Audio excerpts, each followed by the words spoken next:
Kaleidoscope, a weekly public affairs program brought to you in partnership with the Urban League of Greater Cleveland, Kaleidoscope Magazine, and News Channel 5.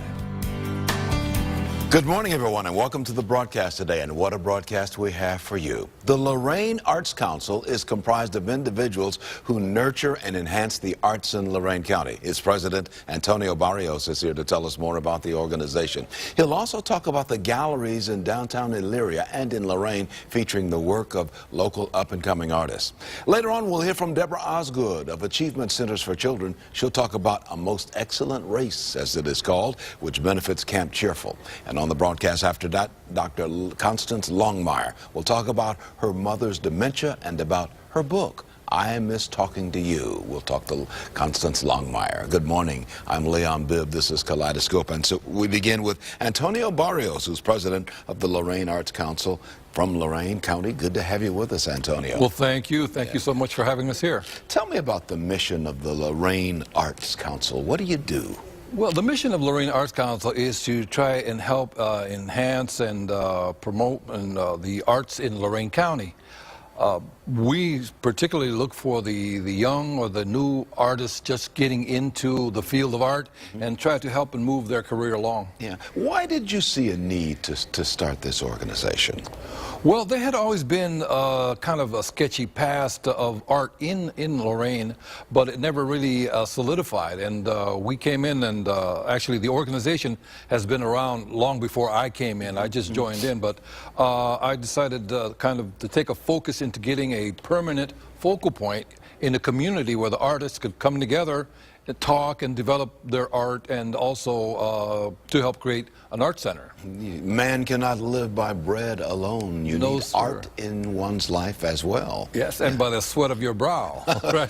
And a lot of artists are sweating to really make beautiful art. Oh, and that's what you're trying to talk about. Yes, sir. You recently opened the Elyria Arts Depot. What is that, and where is that?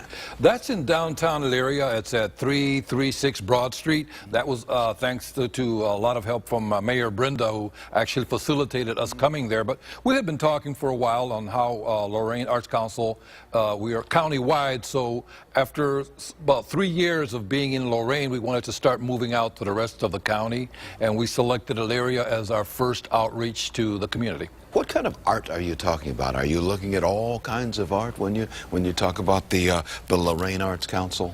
When I first got together or got involved, it was basically visual arts. But I'm a person, I believe art is in so many forms, from fisticuffs to sculpture to all forms. So we have dance, we have music, we have singing, literature, poetry. We've opened up Lorain Arts Council to all of the arts. And people who are art-minded, they can come to you and talk about galleries and things like that? Definitely. We're hoping that with your good graces and help, that through this program we get in touch with people that maybe weren't sure of where we were or what we do, in order to get the people involved with the art movement. I'm going to continue my conversation with you, Antonio, but I want to put a phone number on the screen where you can get more information on everything that Antonio Barrios, president of the Lorain Arts Council, is talking about. It is 440-288-2787. You see the number at the bottom of the screen. Well, what's been the feedback from the community, especially about the Elyria Arts Well, Depot? Elyria has really come up very strong, and what we love about Elyria is that people will walk in, and even though they don't buy anything, they are very happy that we're there. Even though being a smaller town than Lorain itself, they come in and say, oh, we're so glad that you're here. Hopefully something will happen. And they hopefully are believing that something could happen with the arts. Yeah. What do you envision? In the back of your mind, when you sit and you think about these kinds of things, what do you envision happening? If you were king for a day, what would you do regarding art?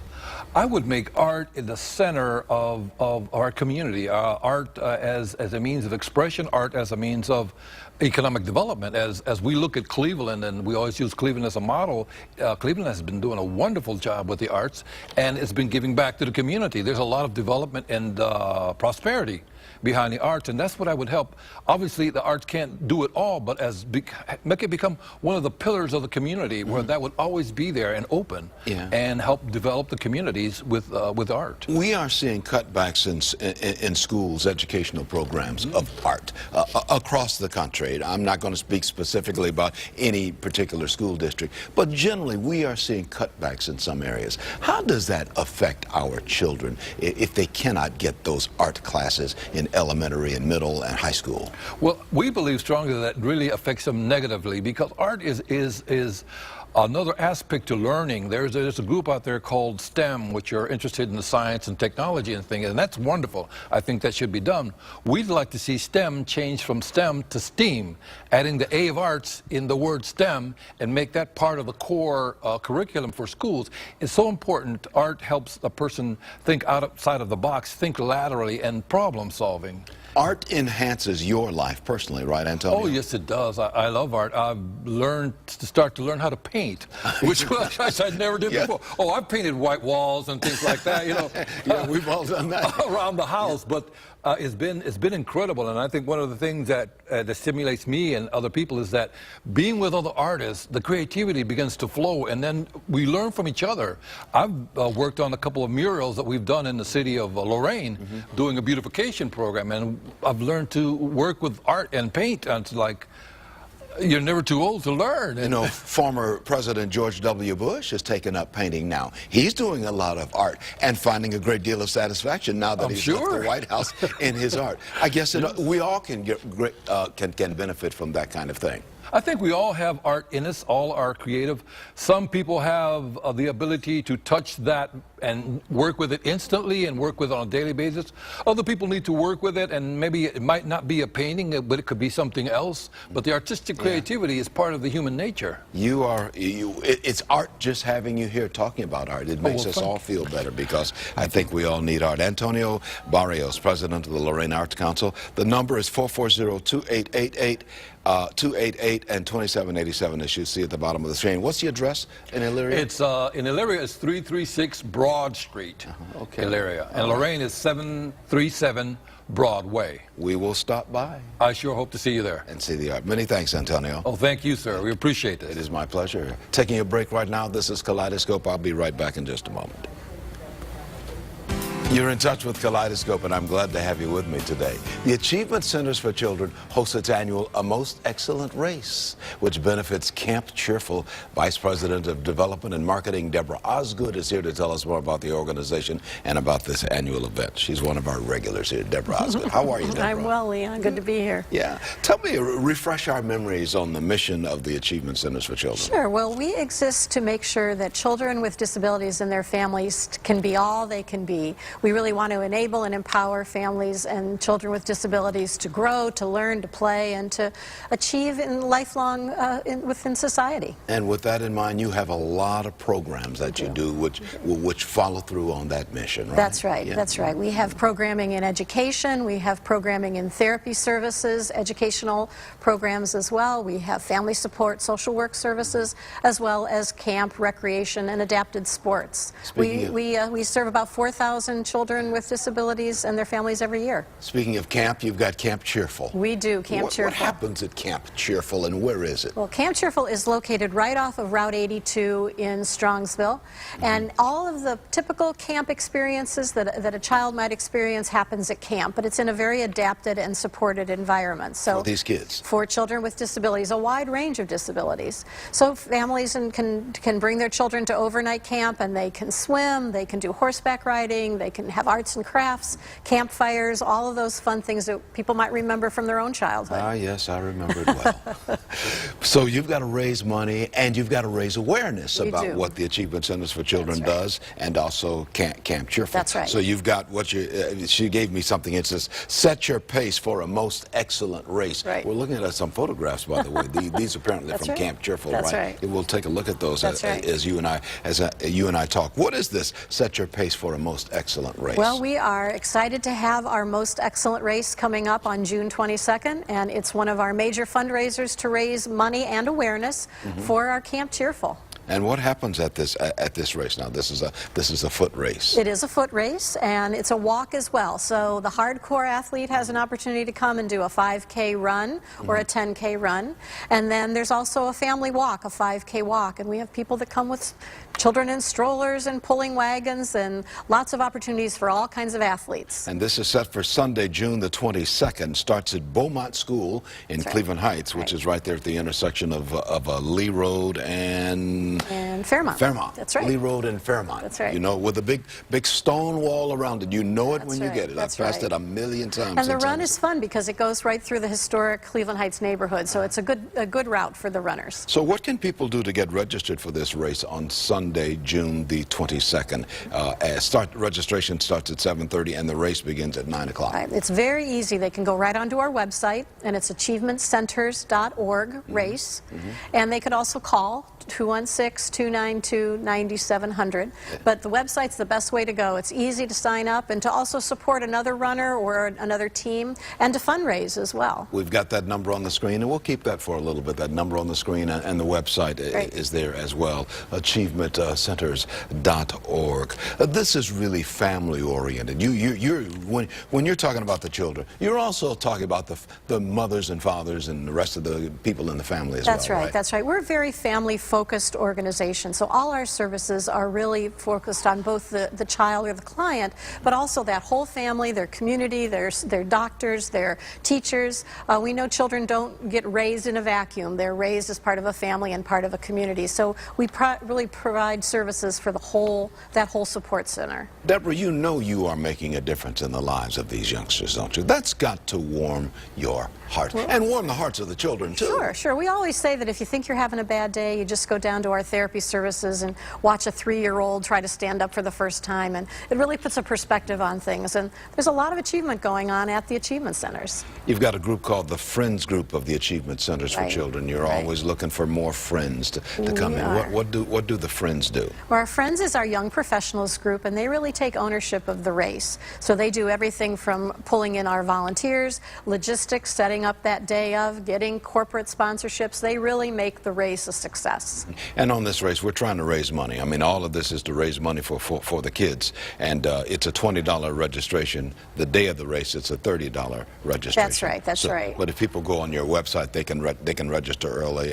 That's right. Save a little money and helps us to know kind of how many people we can expect. We're hoping to get over 1,000 participants this year. But this money goes to Camp Cheerful. Absolutely. And to those kids that we're looking at right here. These are a couple of photographs that you brought along with you. That's right. This is what it's all about. That's right. We virtually subsidize every child who comes to Camp Cheerful, because if families had to pay what it truly cost us to provide a week of camp, only families with the most resources could ever participate. So we are committed to providing most of our services regardless of a family's ability to pay. And it's charitable events and things like our race that make that possible. Let's say somebody says, I can't make the race, I can't make the walk, but I'm willing to write you a check for $1,000. Where do they send their $1,000 check or their $10 check? That's right. That's right. Well, we would be happy to accommodate them. And they can send that to our Northfield Road. That's 4255 Northfield Road. Or again, they can make a donation online. We have lots of ways for people to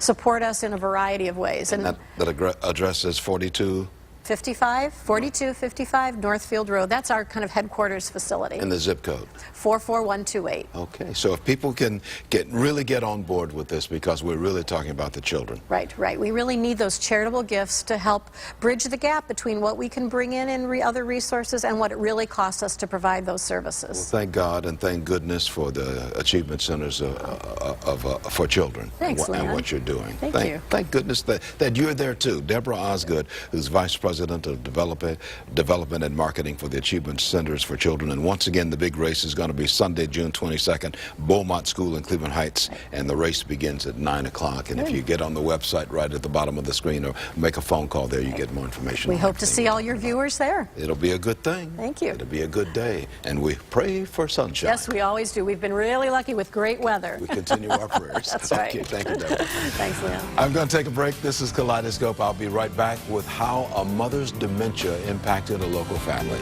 Back in a moment. You're in touch with Kaleidoscope.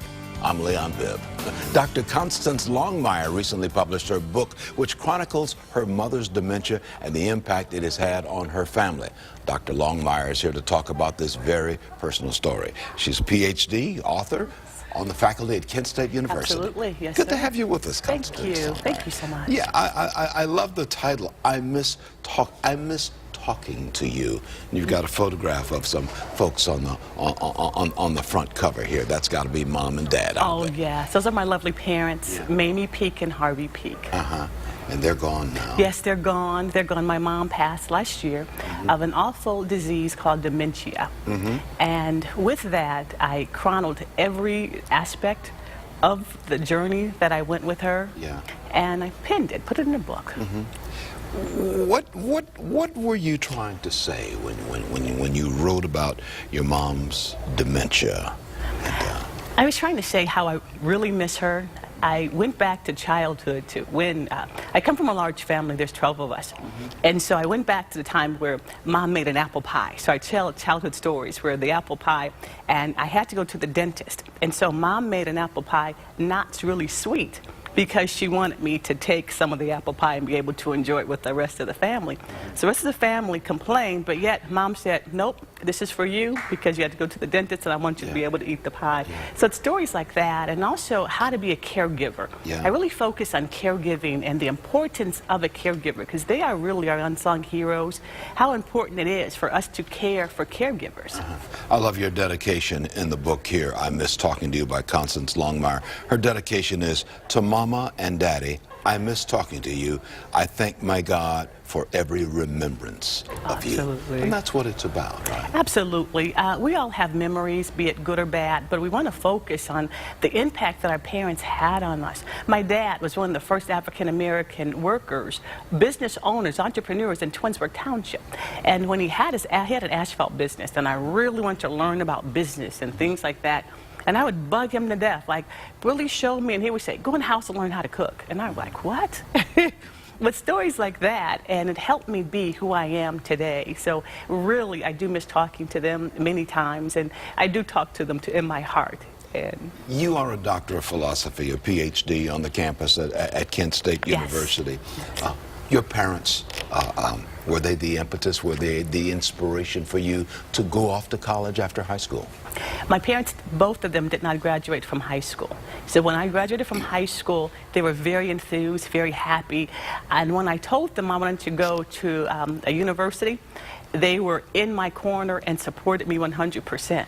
Although they wasn't sure about me living on campus, so they let me live with my sister and her family. I didn't get permission to stay on campus in the dorms, but I was able to stay close enough with my sister and her family. Stayed in touch. Stayed in touch, very close. You've got an important message for caregivers, other caregivers who are dealing with aging parents who may have Alzheimer's or another kind of dementia or some other kind of medical ailment. What is the message that you want people to take away from when they use your book and use it perhaps even as a workbook for themselves? Absolutely, please. It's a tool to help caregivers. It's a tool to help families who are taking care, whether you're caring for someone with a common cold or someone with unfortunate disease of cancer or dementia. What I want them to take away from my book is to how to help the caregiver.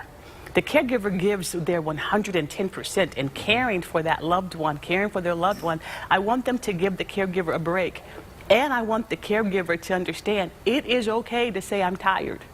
Because the caregiver has to take care of himself or herself. Absolutely. They got to put their oxygen mask on first, like they say on the airplane. Absolutely. Before you can help somebody else. Absolutely. And it's okay to say I'm tired, I need a break, I need a massage, I need to go to the movies. It's okay. It's okay. And not to feel guilty about when Mom, unfortunately, our family had to put her in an assisted living facility. That was very tough. That was extremely tough on us. But we knew what we had to do, and we had to fight feelings of guilt, feelings of what would others people say, but it worked for us. And it was to benefit her, of course. Absolutely. And benefit everybody. But Yes. certainly to benefit her. Yes. Yeah. Where can we Yes. find the book? Oh, please, you can email me, drconstancespeaks@yahoo.com. We've got that on the screen, I think. Yeah, Dr. Constance Speaks Yes. at yahoo.com. Yes. You can get more information. and Absolutely. everything, and Please email me. You can order the book. But this really is one of those things. My parents are both gone too. Leon Sr., Leon Bibb, and Georgia Bibb.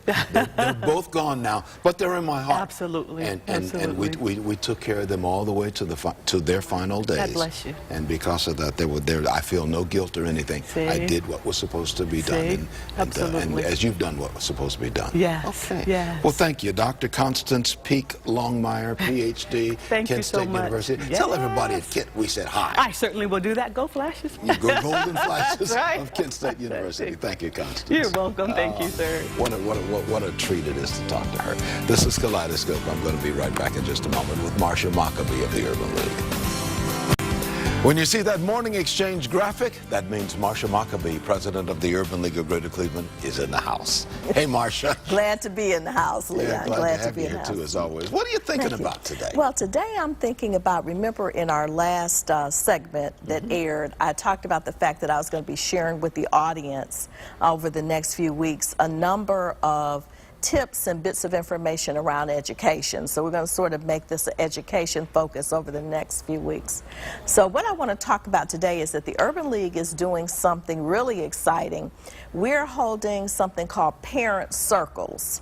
And these circles are to help parents, particularly parent leaders in their schools, to learn about these Ohio Learning Standards, which are these new Common Core state standards that are coming down, and the implementation of those is really critical. We need to be paying attention to how those are being implemented in our school districts, particularly in our urban core.